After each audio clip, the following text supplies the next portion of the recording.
Hello, today we're going to be cooking flapjacks, which is a really nice easy recipe, and it's something that normally our year 7s will be doing in their first year of cooking.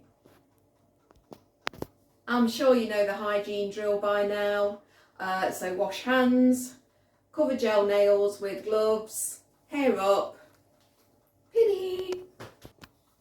So we're first going to measure out our sugar, oats, flour and cornflakes.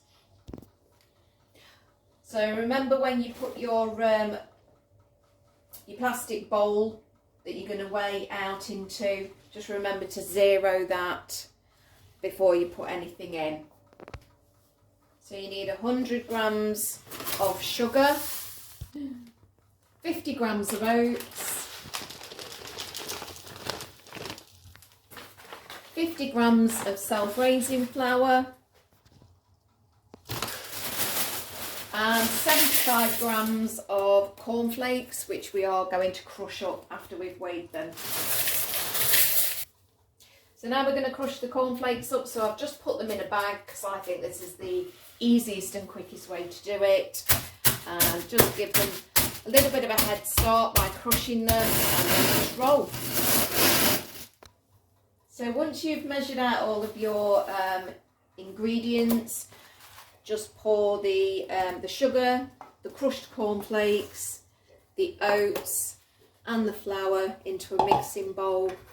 And I suppose you could do this with your hands, but just give it a mix round. So now we need 100 grams of margarine and a tablespoonful of golden syrup, nice generous helping there. Make sure you've got a microwavable dish because we're going to just melt those in the microwave. I'd only put this in for about 5 seconds before you're checking it. It won't take long to melt at all.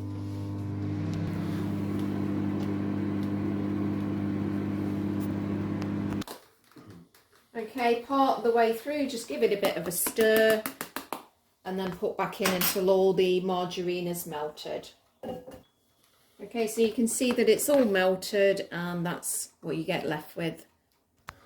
So we're going to pour the melted mixture of butter and golden syrup into the dry ingredients and start mixing all that together. So grease whatever baking tin you're using. I'm going to use a round one. I suppose it's more traditional to use a square one, but it doesn't really matter. You're going to cut them up in the end anyway. So spread that all around and around the side bits as well.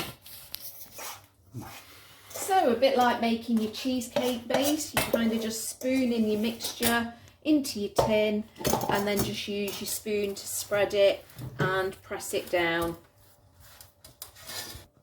So that's kind of what it should look like before it goes into the oven. So we're going to put that in there, centre of the oven, that 180 I would say on a fan oven, maybe 190 to 200 on a normal one, and bake that for 20 odd minutes, 15 to 20 minutes, but obviously check it until it's firm and looks cooked really. Okay, so I'm just cutting that into slices. It's had roughly about 20 minutes. Okay, so just make sure it is cool before you start kind of cutting it up and pushing it out, and then it's ready to eat. Enjoy!